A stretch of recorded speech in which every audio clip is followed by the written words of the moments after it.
A woman is expelled from her stepfather's funeral by her half-siblings and denied her inheritance, but when they read the will, they're in for a shock.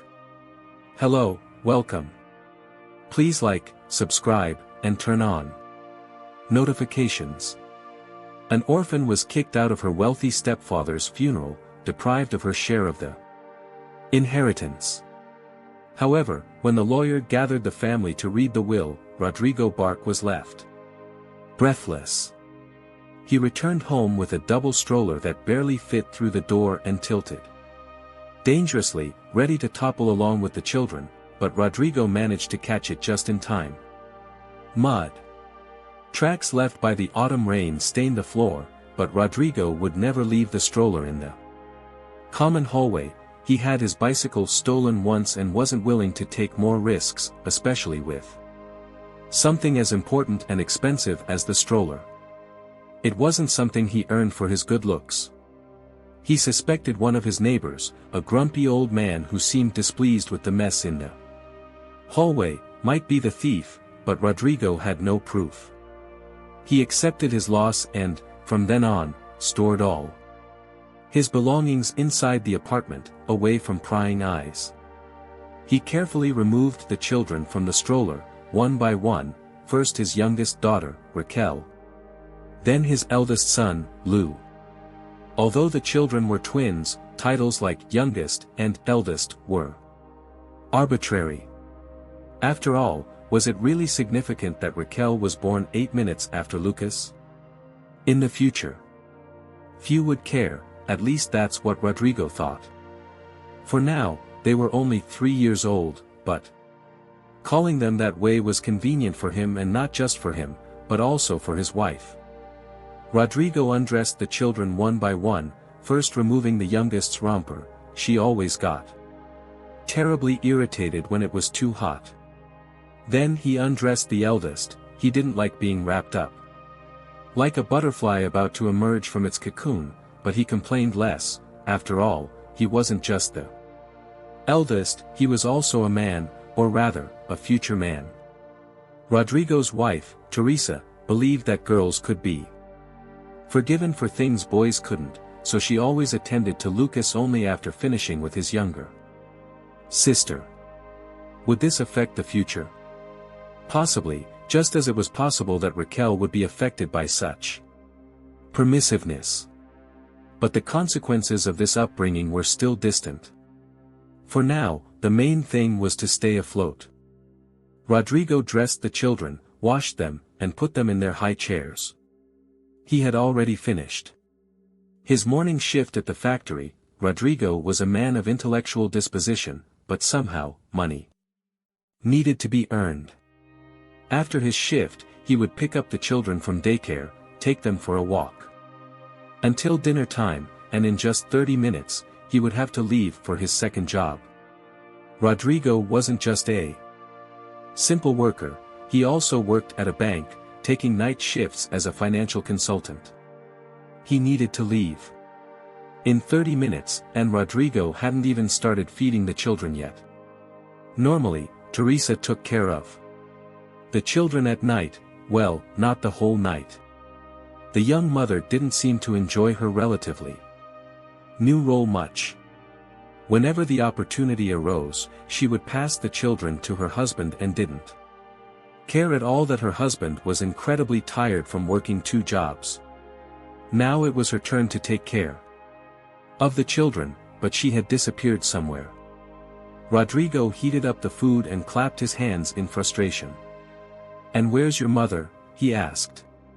"The preschoolers. Do you know where she is?"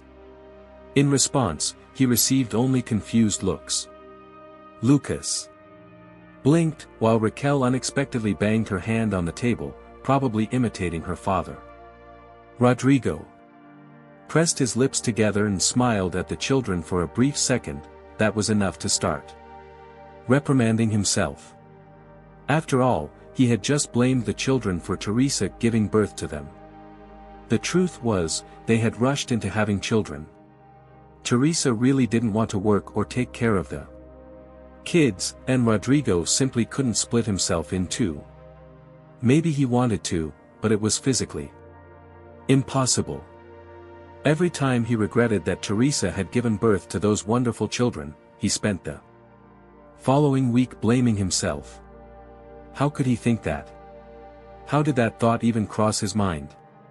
In the end, he would calm down, deciding it was just the stress of overwork.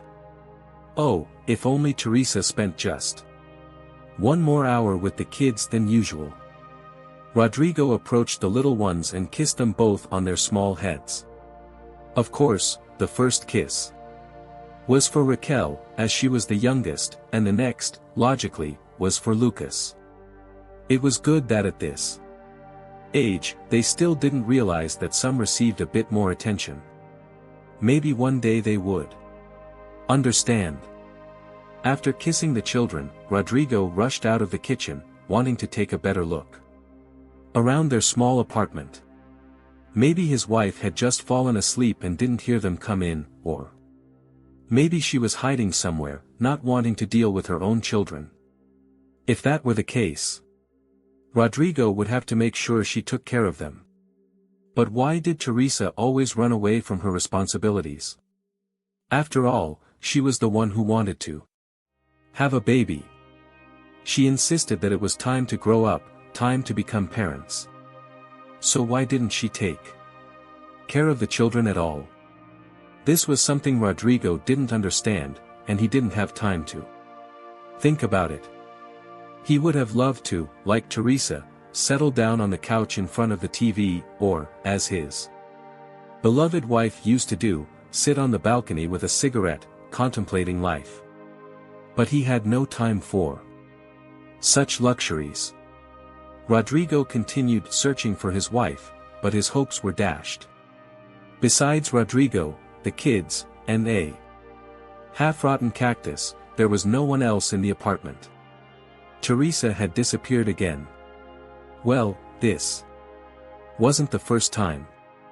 He returned to the kitchen, quickly fed the children while nervously glancing at the clock. I can't be late for work. He took them out of their high chairs and placed them in front of a pile of scattered toys. When there were only a few minutes left before he had to leave for work, the front door slowly creaked open. Rodrigo's heart leaped with joy. He mentally thanked himself, his wife, and even said a quick prayer to God for her return. But he still had no idea what was about to happen. He kissed the children again, in the same order, but this time with more enthusiasm, and ran to greet his wife. Teresa, do you know what time it is? I could be late for work. Where have you been? He began, nervously putting on his coat while wrapping his scarf carelessly around his neck. He continued, I fed the kids, so you don't need to do anything, just watch them, play with them. You'll figure it out. Why are you so quiet? Teresa, who had just returned from who knows where, stood motionless in the hallway. She hadn't even taken off her coat, and her expression was tired, although, obviously, she didn't have much to be tired from. Their days were more or less like this. Rodrigo would wake up early in the morning, take the children to daycare, then rush to work. After work, he would pick up the kids, bring them home, feed them, and then rush to his second job. What did Teresa do during this time? Who knows? Watched TV, chatted on the phone, maybe went out for a walk, enjoying the lake near their home, maybe had breakfast at a cafe. Her only responsibility was to watch the kids while Rodrigo was at his second job.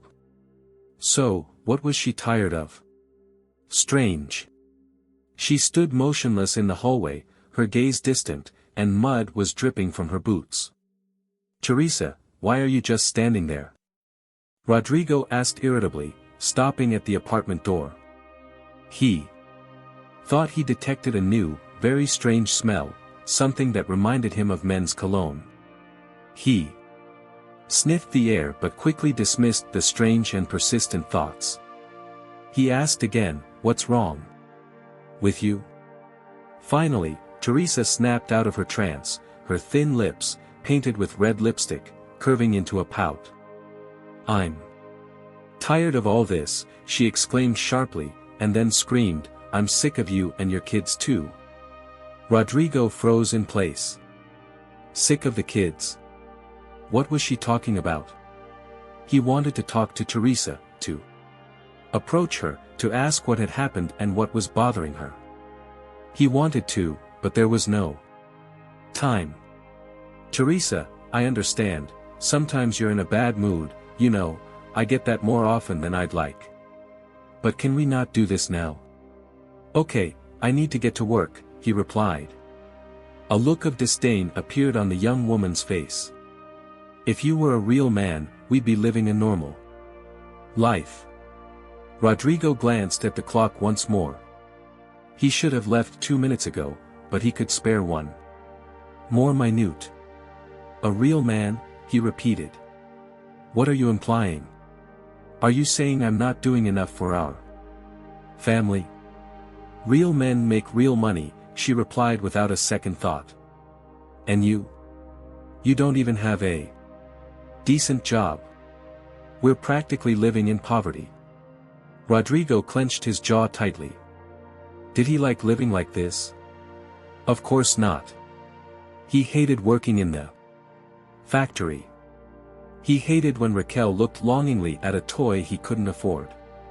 He hated when he almost skipped dinner, giving everything to his wife and kids. He hated having to listen to his unemployed wife's tantrums while he was late for work. Maybe on another day, in another mood, or under different circumstances, he wouldn't have said anything, but at that moment, Rodrigo was at his breaking point.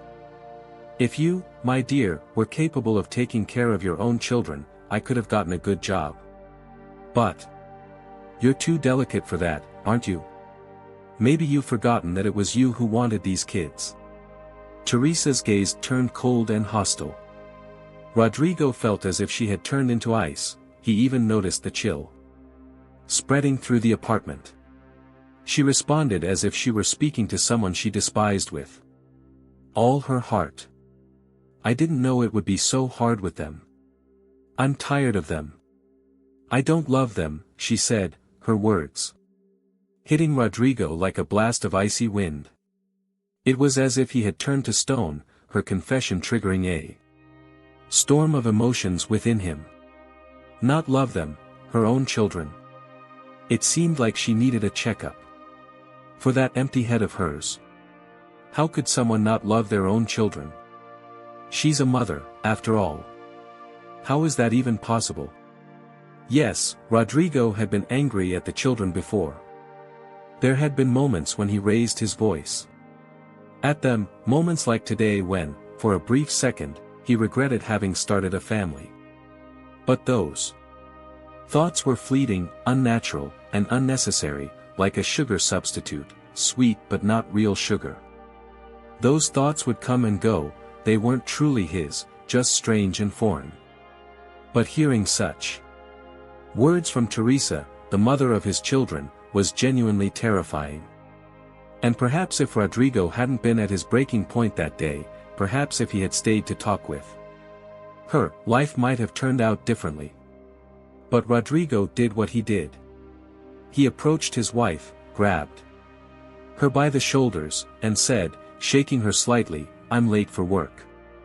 Take off your coat, wash your hands, and go take care of your son and daughter." After saying these words, he immediately left the apartment. From that moment on, Rodrigo never saw Teresa again. Never again. Teresa left. She walked out of their lives forever without a trace while Rodrigo was at work. As you might imagine, she didn't take care of the children. It was as if she had been preparing for this. She packed all her belongings and left the apartment. She left without a second thought, leaving their 4-year-old twins alone in the apartment with only a half-rotten cactus for company, in other words, completely alone. When Rodrigo returned home, he found a horrifying scene. little Raquel was sitting on the windowsill. And by the grace of God, she hadn't fallen. Meanwhile, Lucas was playing near an electrical outlet, trying to find objects that fit into the holes. The apartment was empty, as if Teresa had never been there. Rodrigo could have thought that was the case, that all the years they had spent together were just a mirage. But then, where had the children come from? After composing himself a bit, he began questioning the little ones. Where's mommy? Where did she go? His voice sounded as if he were on the brink of hysteria. Lucas, sitting on the floor, made a sound that was somewhere between a sob and a little song. Raquel, although 8 minutes younger, acted much more maturely. She stood up, put her hands on her hips, and replied, "Mommy left." Lowering her voice, she added with a certain cruelty, "I hope she doesn't come back." She turned to her brother, "Isn't that right, Lucas?" Lucas responded with the same indistinct sound. Hearing Raquel, Rodrigo understood everything. In truth, he had known all along that this would happen, sooner or later. After all, Teresa was very distant from motherhood. The harsh words she had said during their last encounter, the way she spoke with such hatred about not loving her children, were terrifying. Rodrigo realized that his wife had left him forever. A little later, he found a note from her saying something like, "I can't live like this. I'm leaving you for someone else. My new man is better than you," and so on. It was painful for Rodrigo to read that. It was painful to realize that his wife had left him. But that pain was overshadowed by another, more terrifying realization, that his wife, now apparently his ex-wife, had so easily abandoned their children. Leaving him was one thing, but leaving the children alone, that meant she truly hated them. Who in their right mind would leave 4-year-olds completely alone? Only a true psychopath, or rather, a psychopathic woman. Maybe Rodrigo needed some time to reflect, to spend some time alone. Maybe he sought solace in a bottle of alcohol, but he didn't have time for that. He had to work, find a night nanny for the children, take care of them. As for suffering, maybe that could wait until later, some other time, if ever. Rodrigo began spinning like a hamster on a wheel, but unlike a hamster, he acted with purpose.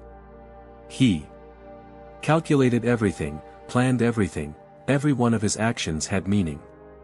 It was difficult for him, incredibly difficult, but he managed to bear the burden that had fallen on him. In fact, at some point, he realized that it was even a little easier without his wife. Yes, he had to pay someone to take care of the children, but at least he no longer had to listen to endless complaints. Besides, the nanny's salary was significantly less than the money that used to go towards his wife's whims. In short, Rodrigo was raising 2 children on his own. In the beginning, it was difficult, but children grow up quickly. When they started school, Rodrigo realized that it was time. There was some truth in his wife's words. He was indeed stagnant.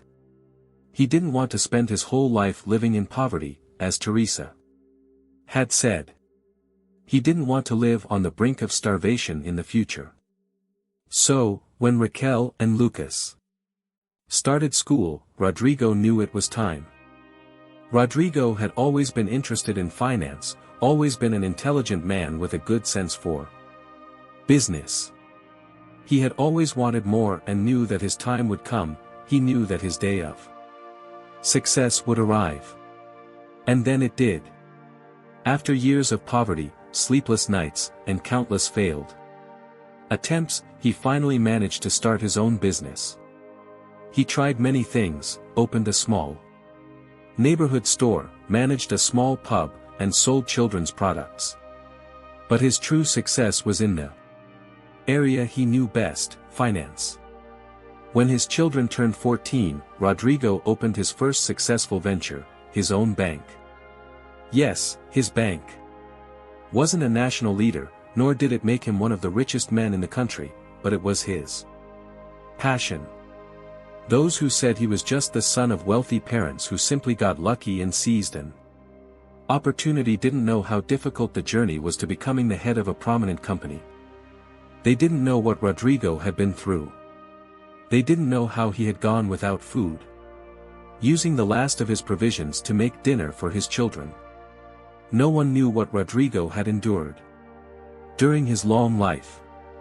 From that moment on, he was known only as the wealthy owner of a large company. Rodrigo Bark. He was known as the richest man in his city. It raises the question, what would Teresa say if she knew what her ex-husband had achieved? But Rodrigo had decided that he would never forgive her. Time passed, and the children grew up. Rodrigo could see that they were becoming typical members of the golden youth, disinterested in anything significant, living wild lives. He saw everything clearly, but there was nothing he could do about it. After all, a childhood spent in poverty had its consequences. It also didn't help that, in a way, Raquel had always been the more beloved. She grew up to be a selfish, egocentric, and sometimes even cruel young woman. Rodrigo had serious conversations with her, threatening to cut off her allowance, but it never helped. Perhaps she had already been shaped as a person, or perhaps it was all in her biological mother's genes. Who knows why she became the way she was, but the fact was that she couldn't be changed. Lucas, on the other hand, behaved exactly like his younger sister. The only difference was that while Raquel acted that way because it was who she was, her brother Lucas simply did what his sister told him to do. Perhaps if he had been alone, or if he hadn't been so restrained during his childhood, he could have become a completely different person. But just like Raquel, he had grown up, and no matter how much Rodrigo wished to change his children, there was nothing he could do. Years passed, new branches of the bank opened across the country, and his children were still minors. When Rodrigo fell in love again, for the second time in his long life. Finally, he found the person he had been searching for all his life, his second wife, a kind and warm-hearted woman named Beatriz Silva. She was very sweet and homey. She had already worked for Rodrigo as a financial consultant. Rodrigo knew he was in love from the moment he first saw her. In fact, he couldn't understand how anyone could not love a woman like her. He pondered this question for good reason. Like Rodrigo, Beatriz had a daughter from her first marriage. On their first date, she shared her life story with her future husband. She told him how her first husband had left her with a baby in her arms.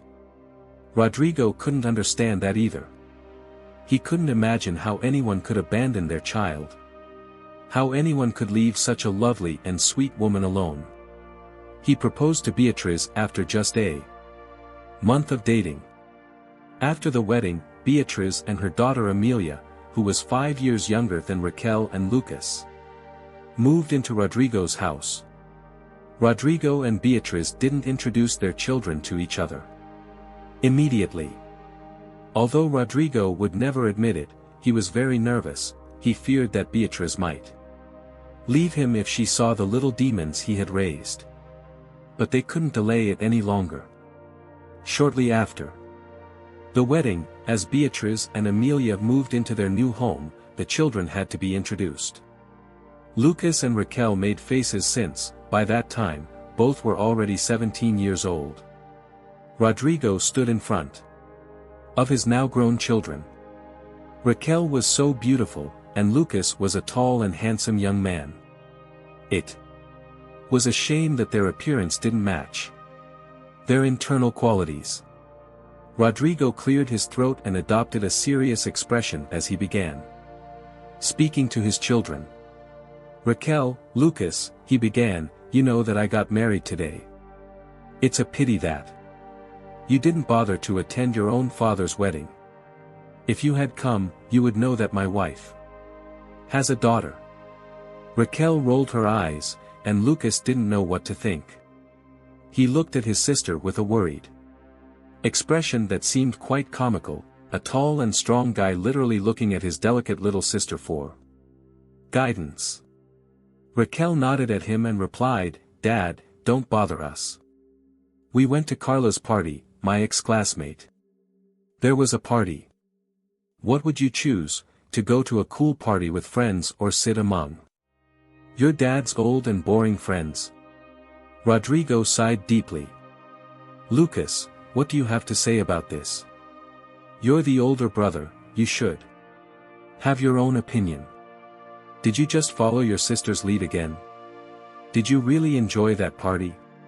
He spat out the last word with barely disguised disdain. How could the daughter of such an influential man speak in such terrible slang? Rodrigo also didn't understand that. He looked intently at his son, waiting for a reasonable response. Lucas hesitated. Raquel said she wanted to go to the party, not to your wedding. And why did you get married, anyway?" He looked at his sister again, and as soon as she smiled back, he straightened his shoulders proudly. "Dad, what did you expect from us? We have our own things going on." Rodrigo shook his head, trying to find some positive aspect of his children's behavior, and to his surprise, he found one. At least they were inseparable, always together. Indeed, there was a special bond between the twins. Curiously, their mother had never had that special connection with them. Sighing again, he continued, "So, since you missed my wedding, you missed a lot. My wife Beatriz is going to live with us, which should be obvious, but her daughter Amelia is also moving in. I'm bringing them in now, so you can meet them." He gave his children a stern look. "And you'd better not mistreat Amelia, or else." He considered what was most important to them and then added, "I'll cut off your money completely, not just for a while, but forever. Understood?" Lucas nodded, while Raquel responded with a mocking smile, "You chose a woman with baggage, Dad. With our money, you could have married a model." Raquel quieted down. Her father replied calmly, "I'm going to bring them in now." Rodrigo went to bring his new family, who were waiting for him in the car outside the house. He brought them into the living room, where his children from his first marriage were sitting impatiently. He quickly introduced them to his wife, Beatriz. Raquel and Lucas forced smiles, but even that pleased Rodrigo. He knew it was the most he could expect from them. Then it was time to introduce Amelia. The 12-year-old girl stood timidly beside her mother. In truth, she didn't want to move there at all. She still hadn't gotten used to the idea of having this man as her new father, and now she had to deal with a new brother and sister too.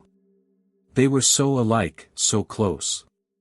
Amelia hoped they would accept her into their small, unique circle. Her mother spoke up, "Raquel, you're so beautiful," she said with a smile. "Lucas, you're so manly, a real man. I hope you and my Amelia get along quickly." Raquel kept smiling, but it was a forced smile. To someone who didn't know her, it might seem genuine. But her father knew better.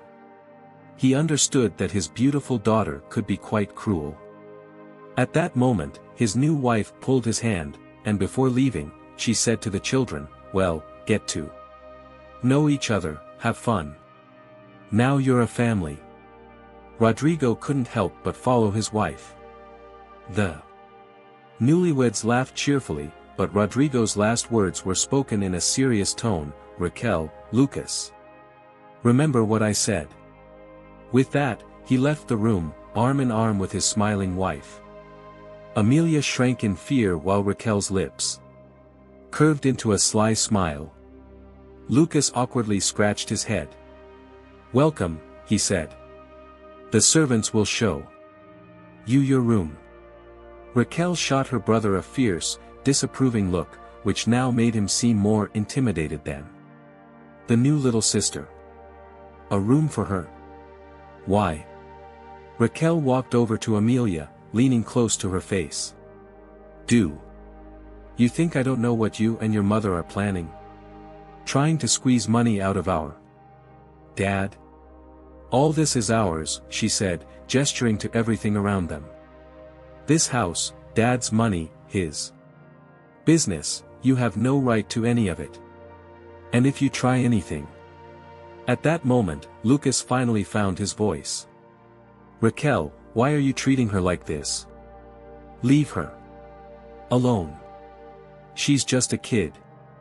Raquel responded with a slap to her brother's hand, not hard, but enough to humiliate him.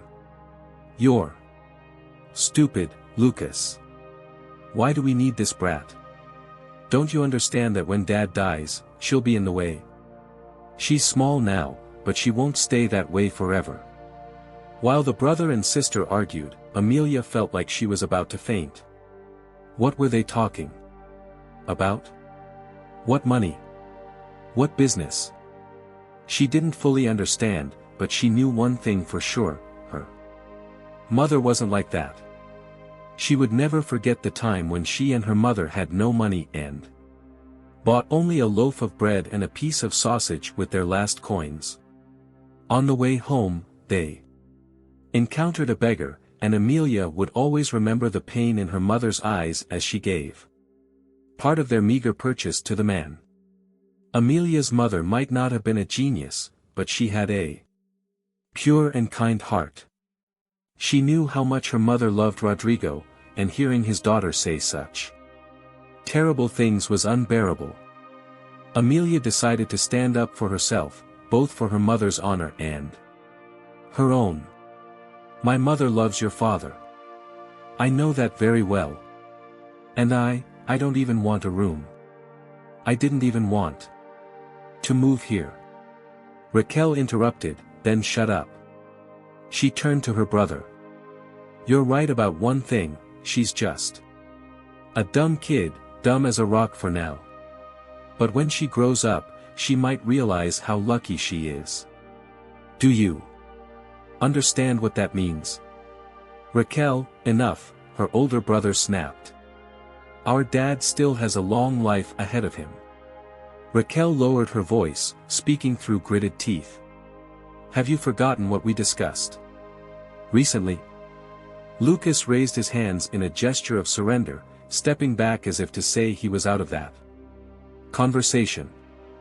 Raquel then turned to her new sister, her face now adorned with a broad smile, though that smile was far more terrifying than anything she had said before. "Remember, you are nobody here," she said. Amelia swallowed nervously and nodded. The last thing she wanted was to argue with those horrible people. Satisfied with herself, Raquel continued, "And don't say a word to your mother. And especially, don't say anything to our father. When they ask, you'll say cheerfully that we've become friends." Amelia trembled but felt the need to end the conversation on a positive note. She hoped that by agreeing, Raquel might soften a bit. After all, she hadn't yet lost hope that one day they could truly become friends. She responded, "Okay, I won't say anything to anyone. I promise, and I'll say we're friends now." "Of course," said Raquel with a nod before walking away, linking arms with her brother, and disappearing somewhere unknown. Amelia was left alone. This was definitely not how she had imagined meeting her new relatives. What was she supposed to do now? How could she gain their approval? She realized that her new life would be luxurious but far from easy. Rodrigo was so concerned about his wife that he didn't notice an apparently insignificant but important detail. As the days went by, Raquel was becoming increasingly aggressive. Perhaps at her age, she was starting to resemble her biological mother, or maybe it was because she had been spoiled as a child. Either way, Raquel was changing rapidly, and as she changed, Lucas changed as well. Meanwhile, Amelia, who was growing up under the same roof, remained as she had always been, kind, sweet, and open to the world. She certainly had her own mother's temperament. Beatriz was living a happy life as the beloved wife of a successful businessman, and Rodrigo's life hadn't changed much, except for one thing. Now, every morning began with a genuine and happy smile. He had finally found the woman he had always dreamed of. His children were growing up. Raquel and Lucas had long since celebrated their coming of age but had no plans to leave their father's house. They were more than content with a life where they never had to do or undertake anything. Rodrigo had resigned himself to what he had created. Yes, they were ambitious and lazy, but they were his children, his flesh and blood, whom he loved despite everything. Even though their mother had turned out to be quite a character, he accepted that Raquel and Lucas were wasting their lives, hoping that maybe they would come to their senses later. Life could have been perfect, but a few years later, a tragedy struck the family, something terrible and irreparable. His second wife was diagnosed with cancer. A year after what the doctors assured was a successful operation, she passed away. Amelia was 16 years old when her mother died. Words cannot describe how much she suffered, and it's even more difficult to imagine the pain of the widower. But Raquel and Lucas were almost satisfied with the outcome. Of course, they didn't show it, but they had never liked Beatriz. In fact, they didn't really love anyone but themselves. At 16, Amelia decided it was time to find a new home. Her mother had passed away, and Raquel's words echoed in her mind. "You are nobody here," her half-sister had said on the first day they met. How surprised Rodrigo was when he found Amelia packing her things. "Where are you going, dear? I love you like my own daughter. You are my daughter now, and I will never let you go," said her stepfather, hugging her affectionately. Amelia cried, but not out of sadness. These were tears of happiness. She already knew, but now she was absolutely certain that Rodrigo, who had asked her to call him Dad, was a good man. He was as kind as her late mother, and most importantly, he had nothing in common with his own children. Amelia was radiant upon realizing this. Time passed. Amelia and her stepfather managed to overcome such a terrible loss, while Raquel and Lucas partied endlessly. Amelia studied diligently, graduated from high school with excellent grades, completed her university studies, and continued her education in finance. After finishing her studies, she started working at her stepfather's company, helping and offering truly remarkable ideas. Rodrigo was delighted. Maybe he hadn't succeeded in raising his own children well, but his stepdaughter was a brilliant young woman. It wasn't surprising, after all. Each of his children took after their mother. Some had a mother who was an angel, while others had the exact opposite. While Raquel was at another party, Amelia was preparing a business plan. While Lucas was saying goodbye to yet another girlfriend, Amelia was preparing dinner for her stepfather. Of course, there was always a cook in the house, but Amelia loved making her only remaining parent happy, always finding time to cook his favorite dishes. In short, Rodrigo's children, whether biological or not, were completely different. He certainly loved Raquel and Lucas, but Amelia was something special. The financial empire was growing, and Rodrigo's family was becoming even wealthier, though it seemed they couldn't get any richer. However, this didn't bring him any joy. As it turned out, no amount of money could bring satisfaction when your heart is failing. He would stop, pause, and then stop midway, rubbing his chest with the palm of his hand. At first, used to his robust health, Rodrigo didn't think it was serious. But after a particularly severe episode, he realized he couldn't go on. He tried to seek treatment, but nothing really helped. Each passing day, the elderly businessman felt worse and worse. At first, he tried to fight his illness, but it was in vain.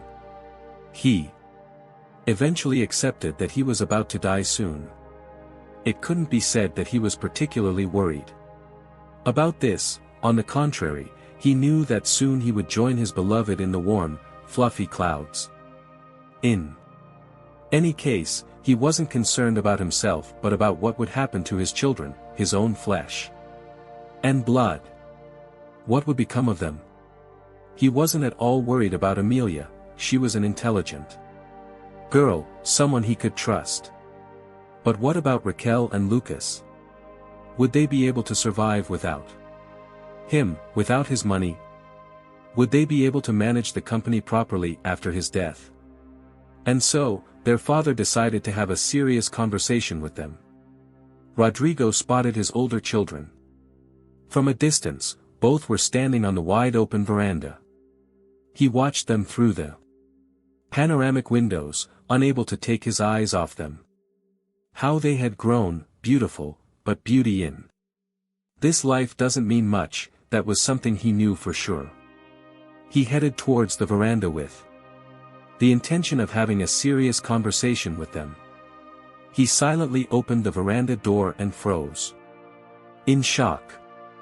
Neither Raquel or Lucas noticed his presence, continuing their unpleasant conversation. "He'll die soon," said Raquel coldly, without looking at her brother. She was almost leaning over the veranda, probably enjoying the view of the city's coastline. "So what?" replied Lucas, indifferent. Unlike his sister, he wasn't interested in the grandeur of the city. He was focused on her, his younger sister, whom he considered so smart. He always obeyed and could be considered her follower. He liked that very much. Very unlikely, but since childhood, he was used to Raquel being the dominant one in the family. Who knows, maybe if he had tried to change his fate, it wouldn't have been so terrible. But at that time, no one knew how things would turn out. They couldn't. No. Raquel shrugged disdainfully. "Lucas, you're as stupid as our father. When he dies, do you understand what will happen? The entire company will be ours. Do you have any idea how much money that means? It's not just the little coins he gives us. We'll live like real royalty." Lucas shrugged. "And Amelia? She's also our sister, idiot." She elbowed him in the side, making him double over in surprise. "Who is she?" "She's nobody to us, not even to Dad. We'll get rid of her immediately if she gets in our way. We need to prepare for Dad's death and come up with a plan to take everything at once." "Raquel," he said, "why worry? We'll get everything anyway. Just relax. For the first time in your life, you don't understand. I have big plans." "What kind of plans?" "You don't need to know that. Just know that everything is about to change. A new life awaits us." Rodrigo held his heart and quietly left the veranda as silently as he had entered. From that moment on, he fully realized that talking to his children was useless. He gave a sad smile, thinking, "I thought they had no ambition, but Raquel has her own plans." With that thought, he abandoned any idea of talking to his children. It was useless. Before he died, he had only one task left, to ensure Amelia's safety. Fortunately, he was far from a fool. Rodrigo died easily. In an instant, his heart couldn't take it and simply stopped. Who knows where he is now? Wherever it is, it's certainly a better place, a world where his children are currently forbidden to enter. Lucas and Raquel didn't find out immediately. They had gone to the ocean together, telling their father they were going to relax a bit. He chuckled, "What do they need to relax from? They're just like their mother." But their father never saw his children again. He died while Raquel and Lucas were sitting in a bar, sipping cocktails. Even if they had found out immediately, they probably wouldn't have interrupted their rivalry. They would probably have just ordered another round. Amelia was the first to know. She came home from work later than usual and wanted to see her stepfather as soon as possible. She wanted to tell him an idea she had during lunch. She returned to the apartment, entered Rodrigo's office, and fell to her knees before his lifeless body. That's how she knew. He had died alone in his office one night. Amelia knew what to do next. She just knew that nothing good would come of her life. Amelia immediately called her half-sister. She told her that their father had passed away and that she had already started organizing the funeral. She wanted his children to return to the city as soon as possible to ensure everything was done correctly. But Raquel had her own plans for their father's death. Dead? Seriously? Raquel asked with a malicious smile, her voice barely audible over the loud party music nearby. Wiping away her tears, Amelia asked, You're not sad. What's your problem?" Raquel snapped back, "And who gave you the right to take care of the funeral arrangements? But you're not in town." Dad Rodrigo. "He's not your father," Raquel said harshly. "Don't you dare call him that."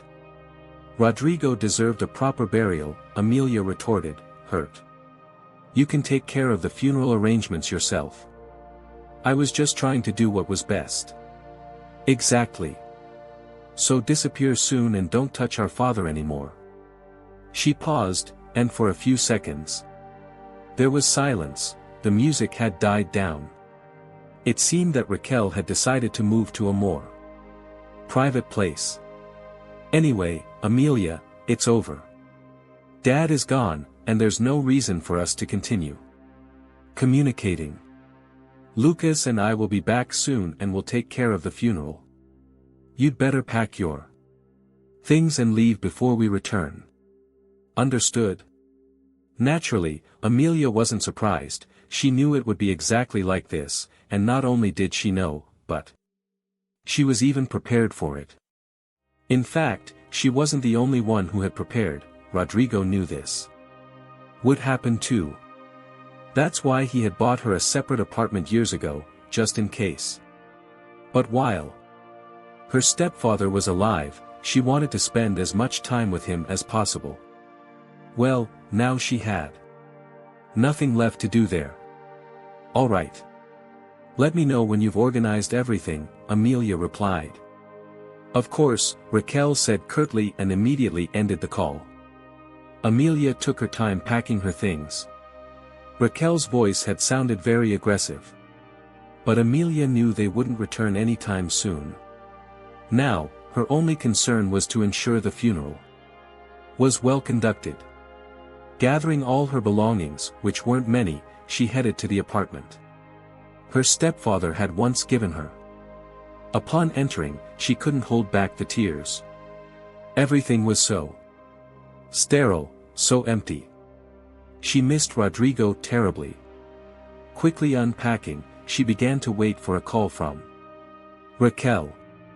The most important thing now was to ensure her father had a dignified burial, but Raquel didn't call. She didn't call the next day, nor the day after. Amelia couldn't find peace.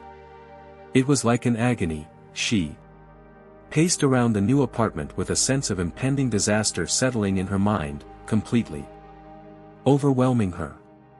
It seemed like it would stay for a long time. She had buried her mother once, but burying her stepfather was much harder. When her mother died, she had support. Now she had no one. Amelia wandered restlessly, unable to sleep at night, constantly thinking, what would happen next? How would the funeral be? What would happen to Rodrigo's company? These questions were her main concern. She had never depended on her stepfather's money, unlike his biological children, and she genuinely enjoyed working at the bank. Rodrigo had done everything to spark her interest in this field. Amelia was passionate about it, just as the bank's head once was. Over the years, she had so many ideas. And had done so much for the company. And now what? Was she simply supposed to step aside? Or perhaps Raquel would allow her to continue working at the company even after Rodrigo's death. This question lingered in her mind. If you think about it, if Amelia stayed, everyone would benefit. Lucas and Raquel would always have money, and Amelia wouldn't let the company fail. She would manage it. Perhaps not as well as her stepfather, but she would do a good job. And Raquel? Amelia didn't even consider Lucas. He had always been a pawn for his sister. What could they bring to the company? They knew nothing about it. In short, Amelia was concerned about her stepfather's life's work. She didn't want his ignorant children to take over and mistreat it. So far, they hadn't done anything worthwhile in their entire lives. Amelia jumped in surprise at the sound of her cell phone ringing. She immediately ran to answer. Convinced it was Raquel calling. She must have organized the funeral by now, Amelia thought, but she was deeply disappointed to find it was just one of the company's top managers. Reluctantly, she answered the call. "Amelia, where are you?" asked Isidoro Gutierrez, a bank employee. He and Amelia were around the same age and had similar temperaments. The young man was as passionate about the work as she was. Rodrigo held him in high regard. At one point, Amelia's stepfather even mentioned that Isidoro reminded him of himself when he was younger. Amelia and Isidoro had a good, trusting relationship, so she wasn't too surprised by his question. She replied, "At home, well, in my apartment. I don't feel at home here yet, and I don't know what to do next. Raquel hasn't called. I don't even know if I can continue working. It seems like they're no longer expecting me there." Raquel, his daughter from the first marriage, right? What does she have to do with it? You've worked for your stepfather for 8 years. I've seen her a few times. She's an heir, just like her brother Lucas, but you're not an heir, Amelia. He paused, but that doesn't matter. Where are you? I already told you, she said, irritated. At home. The funeral is about to start, and you're at home. She almost dropped the phone in shock. The funeral? Isidoro was silent for a few seconds. They didn't even tell you. They told everyone. We're all here already, and so are all the relatives, except his biological daughter. How can you not come to the funeral? Amelia was perplexed. All this time, she had been waiting for Raquel to call and tell her when and where the funeral would be. Sure, Raquel wasn't a kind person, but Amelia didn't think even she could be so heartless as to not invite her to the funeral. How could this happen? She decided to clarify, "Sorry, are you sure?" "Well, my half-sister should have called me, but she still hasn't." "Amelia, do I sound like an idiot to you?" he asked, offended. "Of course, I'm sure.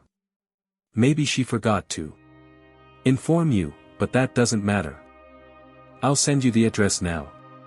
Get dressed quickly and come immediately." Amelia hung up the phone, then picked it up again, wanting to throw it against the wall with all her might. Raquel couldn't do this. She simply didn't have the right to act this way.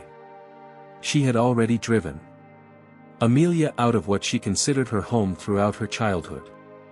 Those little demons never let her forget that she was nobody in that house, that she was an intruder. That wasn't enough, they really needed even more. Was it absolutely necessary for Raquel to crush Amelia, who had already lost everyone she loved? Biting her lip, Amelia began to dress in the morning clothes she had prepared in advance.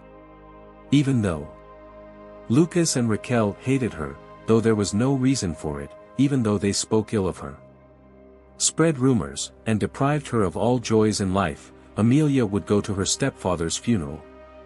There was no other way. She wanted to properly say goodbye to the person who had given her everything she had. Now, Amelia arrived at the cemetery just in time for the service. She entered the church quietly and stood aside. She immediately spotted her in-laws. Raquel was crying so forcefully and theatrically that if you didn't know her personally, you might believe in her suffering. But knowing the hypocrite up close, it was clear that everything was just a show. Lucas was nearby with a distant, lost look. Unlike his sister, he had no talent for acting. He didn't even pretend that his father's death bothered him. It was evident that he simply didn't care. The farewell with the deceased began. People kept approaching Rodrigo. Some of them Amelia knew, while others were strangers. Raquel approached the coffin, kissed the deceased, but couldn't hide her disgust. Workers and distant relatives approached. Everyone was saying goodbye to this remarkable person, without exaggeration. Amelia was deeply moved. It seemed that only now she fully understood that her stepfather, whom she had considered her real father for many years, was dead. Tears flowed from her eyes, her hand trembled, and his voice echoed in her mind. Memories began to flash before her eyes. There he was, teaching her how to cook when Amelia was 13 years old. There he was, hugging her tenderly after her mother's funeral. Amelia felt a pain she had never felt before. Crying bitterly, she took an uncertain step toward the coffin. She took a second step, a third step. She almost reached it. Seeing his face so changed after death, from afar, when suddenly someone grabbed her arm forcefully. "Where do you think you're going?" Raquel hissed behind her. Amelia couldn't see her half-sister's face through the veil of tears, but she was sure Raquel was smiling maliciously. Amelia pulled her arm back as if it were on fire. "Let me go. I want to say goodbye to Dad." "He's not your father," Raquel retorted.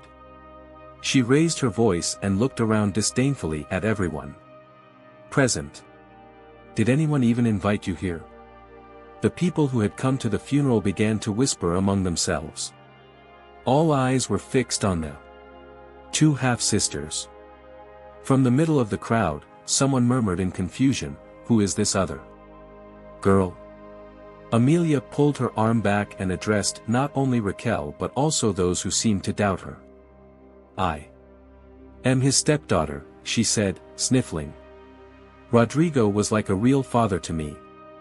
I loved him like a real father, and he loved me like a real daughter."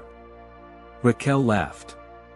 "Are you trying to say that she emphasized the last word, father loved you more than he loved Lucas and me? Who do you think you are?" Amelia lowered her head. "I didn't say that." A more insistent voice arose from the crowd. "Who is she? Rodrigo only had 2 children, didn't he?"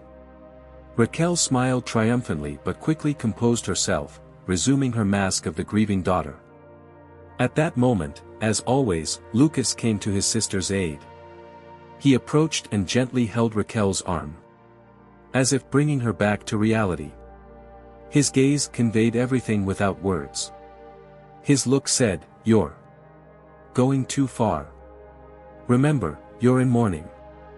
Raquel shook her head but still didn't let Amelia approach the coffin. You weren't invited to the funeral, she turned, addressing the visitors. This is his second wife's daughter. I think you all understand she's just pretending. This girl is faking sadness over our father's death. She only ever wanted one thing, his death. She wanted to keep all his money. She needs to leave. Amelia could no longer hold back. Her voice rose to a shout, her tear-filled eyes blurring her vision. Shut up. You drove him to this. It's all your fault, she screamed in hysteria. But Raquel was impossible to defeat in this battle. She theatrically retreated into the arms of her brother, Lucas, continuing the performance. We know everything, Amelia. Don't dare play innocent here. You stressed him out, drove him to death. You wanted him to die quickly so you could get our inheritance. Get out of here, you have no right to be near him. You shouldn't even be here. Crying in pain and humiliation, Amelia fell to her knees. She knew Raquel and Lucas weren't the best people, but this was beyond what she had imagined. All she could do was murmur softly, this is all a lie. But neither Lucas nor Raquel, nor anyone else at the funeral, cared about her words. After finishing her dramatic outburst, Raquel repeated, get out before we call security. Amelia couldn't muster the strength to stand. At that moment, Isidoro approached her, gently holding her by the shoulders and whispering, Amelia, it's better if we leave now. And so, the two most important people in Rodrigo's life, his beloved stepdaughter and his best employee, left the funeral together. They didn't know what others would think of them, but they knew one thing, Raquel and Lucas were dangerous people, and it was better not to confront them. Amelia barely recovered from what had happened at the funeral. In truth, Raquel's words didn't affect her much. She was already used to the fact that Rodrigo's children were not the most pleasant people. But the fact that she never got to say goodbye to her father completely devastated her. Amelia lay in bed, choking on her own tears. Work was no longer on her mind, especially after what Raquel had said at the funeral. Most of the people in significant positions at the company had witnessed that terrible altercation. Amelia knew which side they would take, she had no doubts. Of course, she was nobody. She had no real connection to Rodrigo. But his own children, they had far more rights. Amelia stopped leaving the house and stopped answering calls. She didn't even respond to Isidoro, who insisted that she had too low an opinion of the staff. He said that everyone understood perfectly well. But she wasn't interested. She had not only lost her father, but also lost her support. After all the turmoil, she no longer wanted to live. But she knew that the late Rodrigo probably wouldn't have wished such a fate for her. The first time Amelia left the house was when the lawyer called. As much as she wanted to avoid going, and as much as her in-laws wanted her gone, she had to attend. She was obligated to be there for one reason. Amelia was as much a legitimate heir as Rodrigo's own children, her name was in the will. Summoning all her strength, she went to the lawyer's office. She had always known that Rodrigo was very intelligent, but she hadn't suspected just how much he seemed to have known in advance. He knew and had prepared well. Upon arrival, Amelia quietly entered the spacious lobby. She took the last available seat, although the reception area was almost empty. She simply didn't want to draw unnecessary attention to herself. She didn't want to, but still did. Raquel looked at her from beneath her eyebrows, sizing Amelia up as a rival, with malice in her eyes. Amelia ignored most of it. She didn't even understand why she was there. She had already received her inheritance years ago. Why had Rodrigo included her in the will? She averted her gaze, feeling indifferent. Money was the last thing on her mind. She had always been indifferent to wealth, just like her mother. "It's time to read Rodrigo's will," the lawyer began, clearing his throat. "Although we all understand why. We're here to discover who will inherit his empire." A shiver ran down Amelia's spine. The lawyer seemed to be like them, Raquel and Lucas, with unpleasant, malicious smiles on their faces. Amelia couldn't understand how someone could be so cruel to their own father. She wanted to stand up and slap those two insolent faces, but Amelia knew how to maintain composure. She wanted to leave that place as quickly as possible, go home, and hide under her warm blanket for a week. She didn't respond, but her half-sister couldn't contain herself. "Can we hurry this up?" Raquel squirmed, as if an itch tormented her. "Let's skip all the letters and farewell speeches, right?" The lawyer shrugged. "What do you want from me?" "What do I want?" Raquel snapped. "Just say I got the damn company, and then Lucas and I can get out of here." Lucas gave his sister a confused look. He often looked at her that way, but today something seemed to have changed. It seemed like he was starting to understand something. "You?" he asked nervously. She dismissed him like an annoying mosquito. "Who else?" "Us." Lucas exclaimed in surprise, "But we're two." "Oh, right." Ignoring him, she turned to the lawyer. "Just read out who gets what." "And yes," Raquel pointed at Amelia, "does she really need to be here?" The lawyer smiled coldly. "Actually, you could say she's the only one who needs to be here." For a few seconds, he shuffled through the papers, then pulled out a document. "Amelia, the testator, Rodrigo, left the company to you. You are now the legitimate and sole owner of it. Congratulations." He looked at Raquel with disdain. "And you, Raquel, and your brother Lucas, will receive a lifetime annuity from the company's revenue, equivalent to, let's see, where is it, 10% of the annual net profit each. Well, not too shabby." Amelia's mouth dropped open in shock, while Raquel abruptly jumped up as if she had been pushed. In one swift, mechanical motion, she was beside the lawyer, snatching the paper from his hands. After reading it, she tore it in half and howled like a wolf, "No. No. I know this is bullshit." Lucas jumped after his sister, crouched down, and tried to piece the torn document back together. Raquel turned red with rage, her hands clenched into fists. Lucas seemed incredulous as well. Amelia remained seated, motionless, not that she was opposed to it, she just hadn't expected this at all. Though, in hindsight, the outcome was fairly predictable. She remembered once again how clever her late stepfather had been. The lawyer looked at Raquel with undisguised contempt. "Do you really think tearing up your copy of the will means it's invalid?" He turned his gaze to Amelia and softened his tone. "Congratulations again.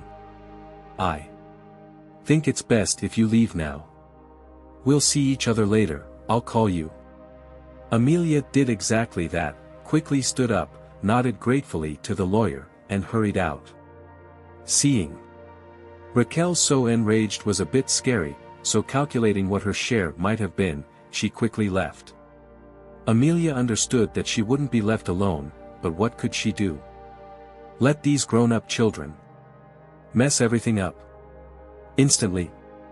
No, she couldn't let Rodrigo's business be mismanaged as dictated by her stepfather's will. Amelia became the new head of the company.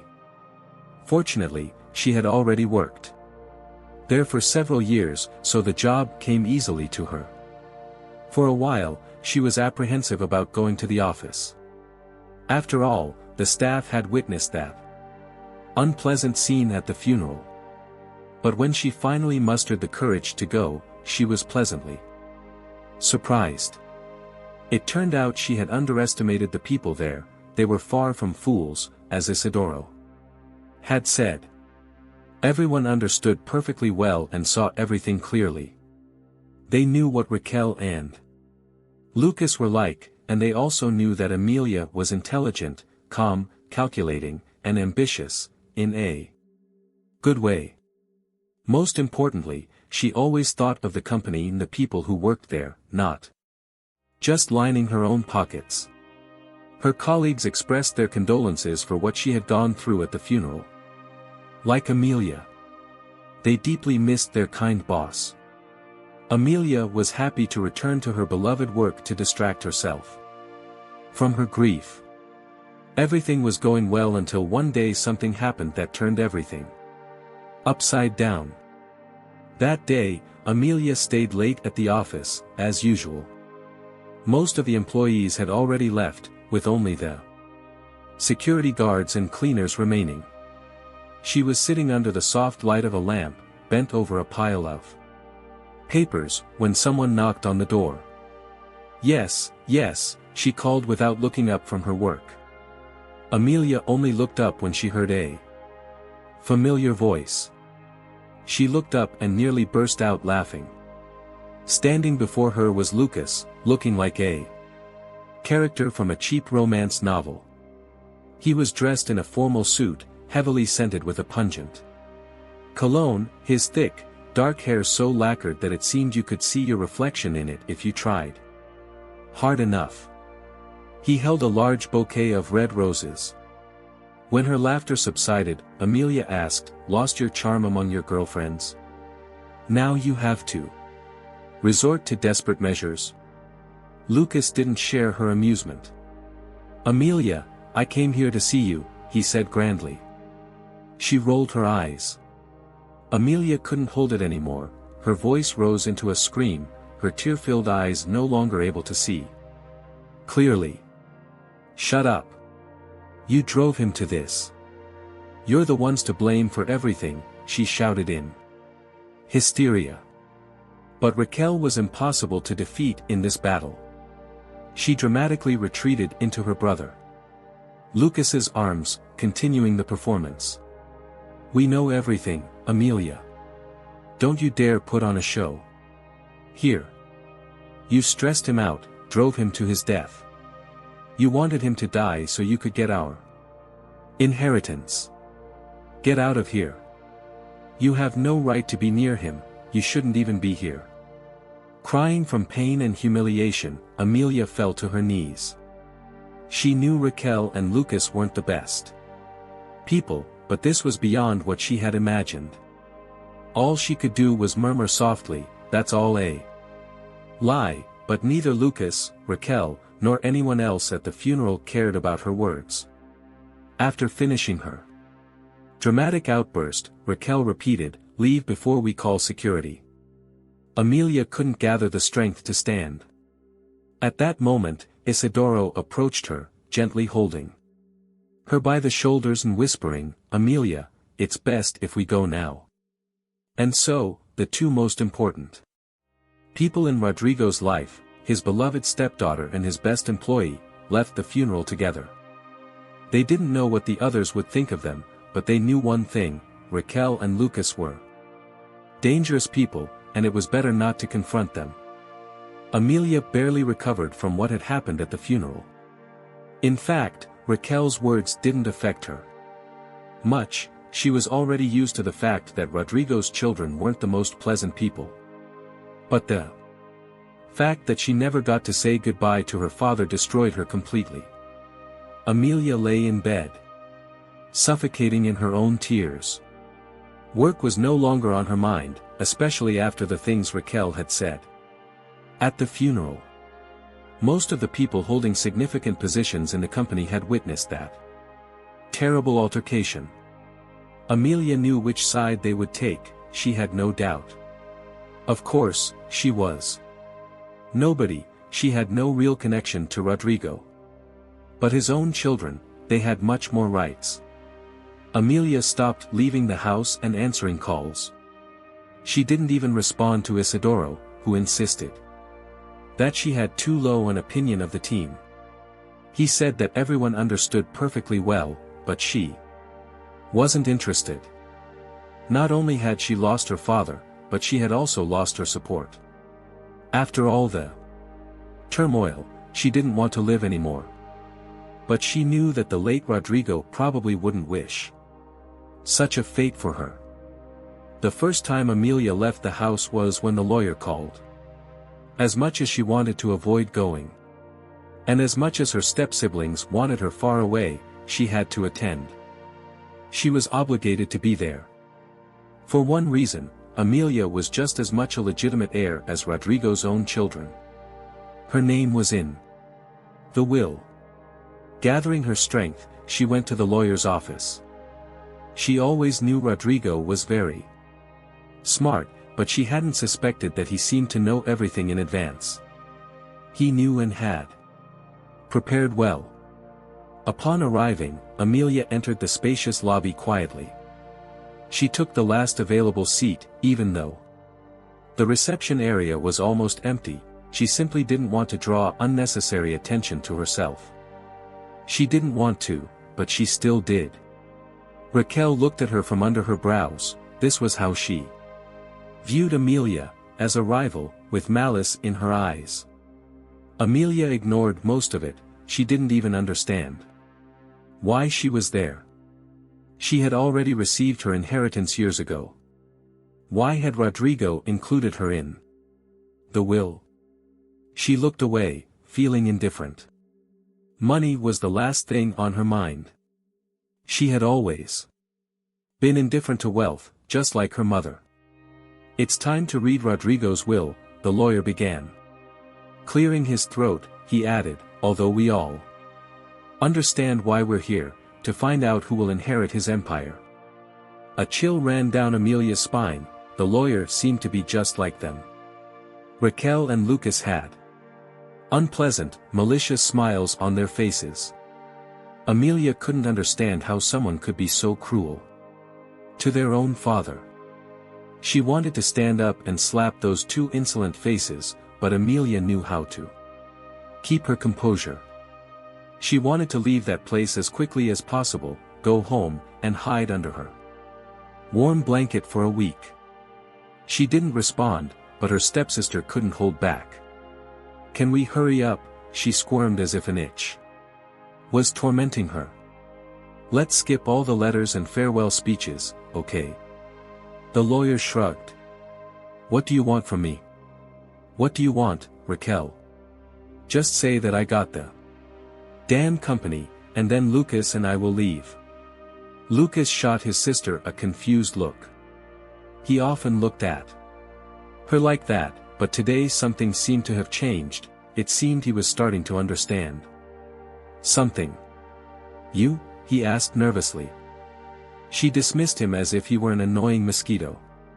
"Who else?" "Us, Lucas," she exclaimed in surprise. "Aren't we two?" "Oh, right." Ignoring him, she turned to the lawyer. "Just read who gets what." "And yes, does she?" Raquel pointed at Amelia, "really need to be here?" The lawyer smiled coldly.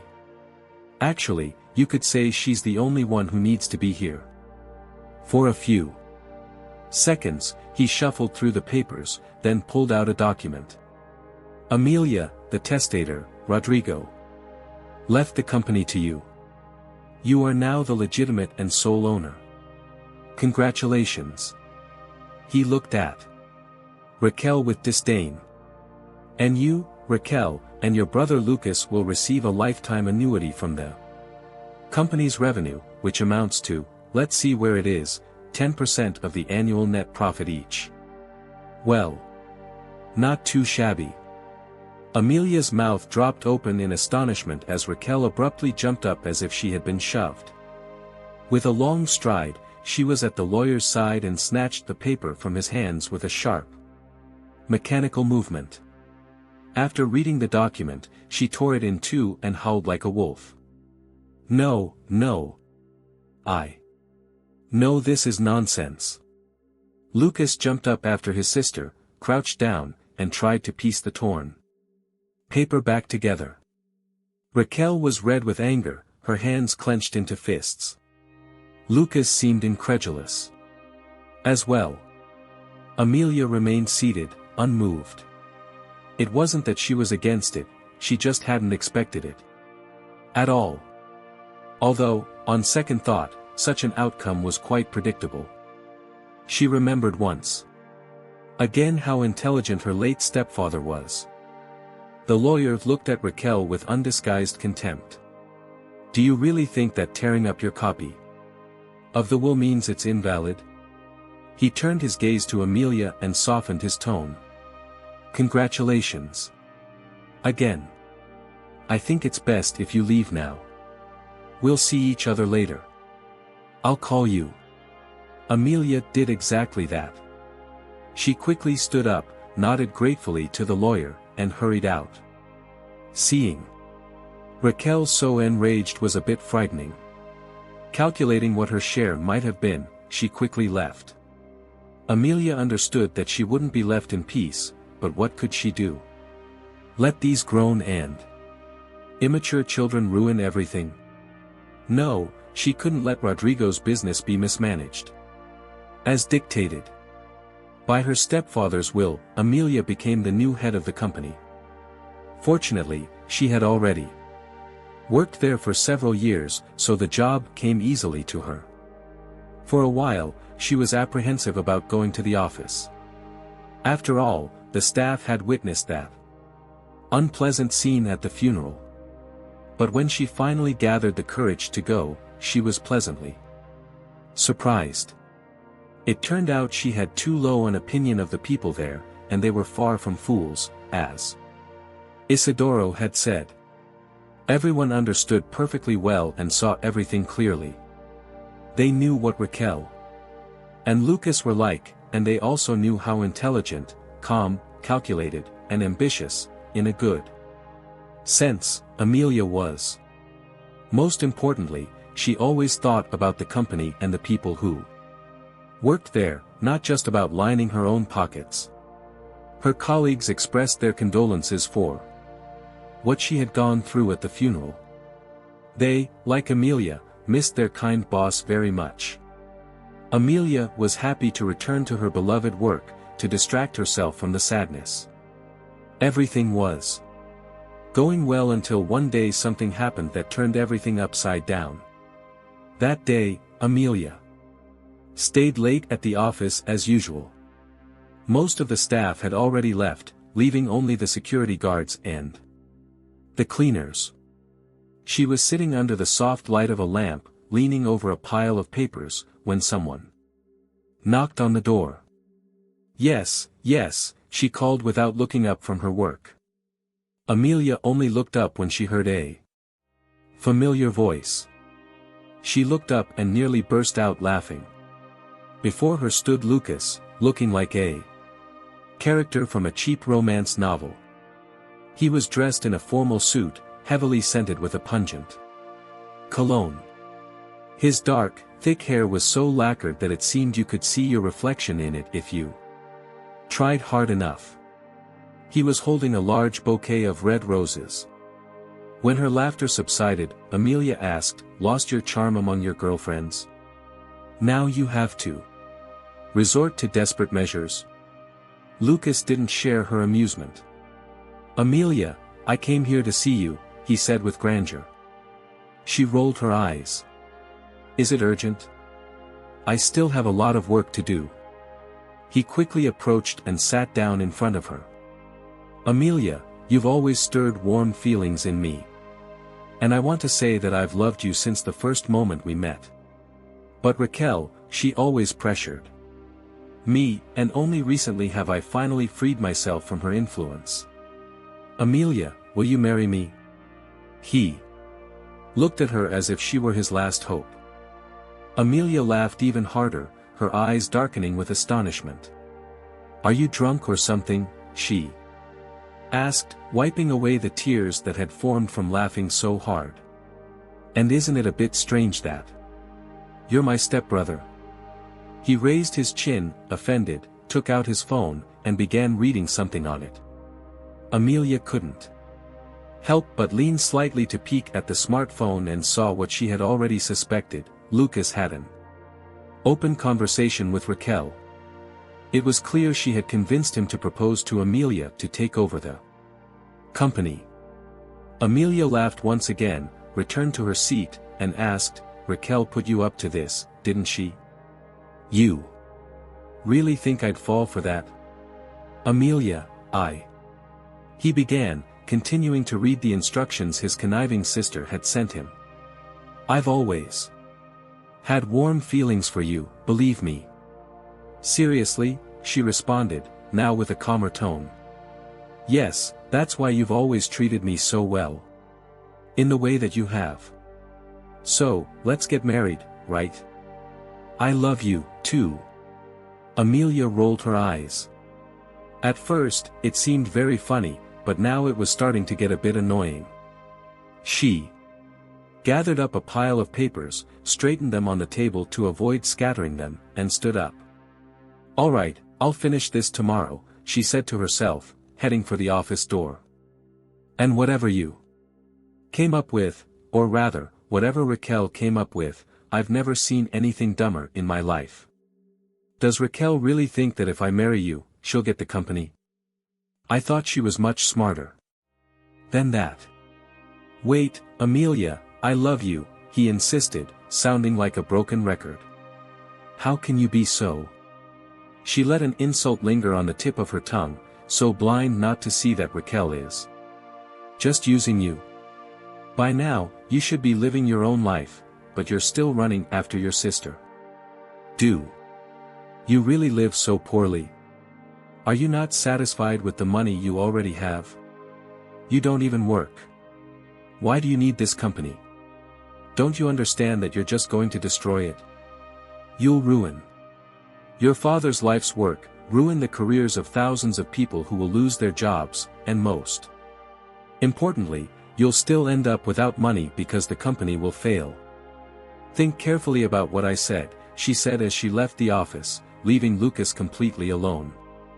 The next day began with news that made Amelia's hair stand on end. Sitting in a cell, she couldn't believe that all of this was happening in her life. She kept pinching herself, slapping herself, shaking her head, trying to wake up from this horrible, almost inconceivable nightmare. But it wasn't a dream, it was all real. The morning after the mentioned drama, after Amelia had left Lucas in his office, his body was found there early in the morning. The police came to see Amelia, as she was the last person to see Lucas alive. After asking a few questions about the previous day, they arrested her without hesitation. Of course, this was Raquel's doing. She told the police that her brother had gone to propose to Amelia, and apparently, he had gotten a little too carried away, and that venomous woman killed him. Amelia confirmed this version but only partially. She explained that Lucas had indeed gone to see her and proposed, but she had firmly refused. She detailed the schemes Raquel had orchestrated, explaining that Lucas could never have truly loved Amelia, he simply wasn't capable of love. She shared her version of events, insisting that she was the first to leave the office and that when she left, he was alive and well. She requested that they interrogate the security guards and cleaners and check the security cameras. But strangely, the footage had disappeared. The security guards and cleaners had only seen Amelia leave, no one had seen Lucas that night. With no proof of her innocence, she was accused of murder. Her last hope was her lawyer, maybe he could unravel this complicated case. At least, that was what she was counting on. The young but already very successful lawyer arrived at the detention center. He had already had the chance to meet with his client. Amelia seemed very sweet to him, so sweet that his trained eyes immediately recognized that she wasn't a killer. Therefore, he was determined to find out who was behind this. After studying the case of this peculiar family, he had few doubts about his suspicion. Raquel. It seemed that this girl wasn't as simple as she wanted to appear. He was almost certain that it was Raquel who had framed his client, but he didn't have any proof yet, at least, not yet. Federico Gallo. That was the lawyer's name, arrived at the bank office. He didn't rush to go inside, knowing that the devil is in the details. He started walking around the tall building, examining it closely. To everyone else, he seemed like just another passerby, but he knew for sure that he would soon find something. He walked around, stayed near the entrance, listening to the conversations of the employees who were taking short breaks. It seemed that he had found the first clue. He overheard that one of the cleaners in the building had died the same night as Lucas. The workers spreading this rumor were horrified. It was a curse on the company, they said. 2 deaths in one night, how could that happen? The office employees couldn't understand, but Federico knew for sure that this was all part of someone's plan. He decided to investigate the cleaner's death later. He needed to find more evidence. Think, he said to himself as he walked by the local dumpsters until an interesting detail caught his attention. Beside the dumpsters was an enormous, even gigantic, pile of clean white paper, unopened packages, many sheets of high-quality paper, unused and still in their packaging. Federico knew from experience that in office work, there is never excess paper. So what happened? Who threw away such a treasure? He realized that this was another clue and decided to follow it. He entered the office and started engaging in casual conversations, or so his interlocutors thought, but they were very important to Federico. One of the employees complained that they had just ordered paper. The box was in the basement, but it was empty. Where had all the contents gone? The employee didn't know, but Federico understood immediately. It remained to determine how the cleaner had died, and it seemed that he had already figured out most of the details. The day of the trial arrived, Amelia's trial. The unfortunate woman sat on the defendant's bench, wringing her hands, while the main villain of the family smiled cunningly. Despite all her acting talent, Raquel couldn't keep her composure. Soon, she thought, the company would be in her pocket, or at least, that's what she thought. She thought so until the young lawyer, the main character of this trial, opened his mouth. Federico stood up, ready to present his evidence. Fortunately, he was well prepared. He examined Raquel with a sharp gaze, thinking, she has no idea what's coming. How naive. Introducing himself to the court, he began his speech.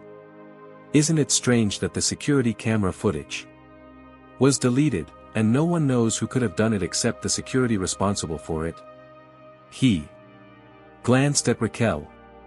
Curious, isn't it? The judge's expression remained unchanged. Where are you going with this? Explain your position. Federico continued, it's also strange that the office just ordered clean paper, several reams. The box was delivered to the basement, but the paper was thrown away. Why order paper and then immediately discard it? This suggests that something, or rather someone, was brought into the office instead of the paper. Raquel jumped from her seat, shouting, I object. But the judge quickly silenced her. It seemed that everyone accusing Amelia was suddenly beginning to see the truth. Satisfied with the effect he had achieved, Federico continued, and it's also peculiar that an elderly cleaner died the same night. The killer apparently didn't expect the poor old woman to be autopsied, but I arranged for it to be done. Amanda Reese, the cleaner from the central office who died that same night, was injected with a drug that caused instant cardiac arrest. But the strange thing is that the forensic experts determined that her death occurred around 7 p.m. However, she was seen leaving the building much later, at around 11 p.m., to be more precise. This testimony was provided by all the security guards. Therefore, we can assume that the person in question wasn't the cleaner, but someone disguised as Amanda. The judge leaned forward. And what is your version? Raquel Bark, the daughter of the late Rodrigo Bark, couldn't accept that her father left the company to his stepdaughter.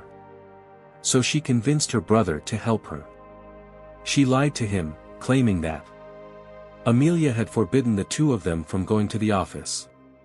She fabricated this little lie to convince him that they needed to enter the building without being seen. To do this, she killed the cleaner by injecting her with a drug that stopped the heart, then stole her belongings and disguised herself as the cleaner, Amanda. Furthermore, she intercepted the paper delivery from the deliverman, pretending to be an office employee, and then used a forklift to dump all the new reams of paper into a distant landfill. And placed her brother in the box that originally contained the paper. She instructed him in advance to propose to Amelia, supposedly to gain control of their father's company. But Raquel had her own plans. No one suspected that the two had entered the office. She was dressed as a cleaner and was pushing a plywood container on a cart, supposedly to throw it away, but inside was Lucas. Raquel had sent her brother to Amelia's office, and when Amelia left, she mercilessly killed him by striking his head with a heavy paperweight. Afterward, she exited through the back door, having obtained the keys from the cleaning lady. After deleting all the video footage while the security guard was out for a smoke, she dressed poor Amanda's body in her usual clothes taken from her closet. That's why the security guards thought the elderly woman must have had a heart attack in the room where she was changing clothes after her shift. Raquel had deceived her brother. She had premeditated this cruel murder. In this way, she would get rid of both her biological brother and her half-sister. Amelia would be imprisoned for a long time, and Raquel would personally kill Lucas. She hoped to claim the company for herself immediately. After her speech, Federico presented all the necessary evidence to the court. Justice prevailed. Raquel was charged with the murders of both the elderly cleaning lady and her own brother. To Amelia's great relief, all charges against her were dropped. She was free once again. Leaving the detention center, where she had been held after the trial, and retrieving her personal belongings, Amelia took a deep breath. Freedom, she murmured, wiping away tears of joy, not realizing that Federico was approaching. It feels good, doesn't it? Just to get out and breathe fresh air.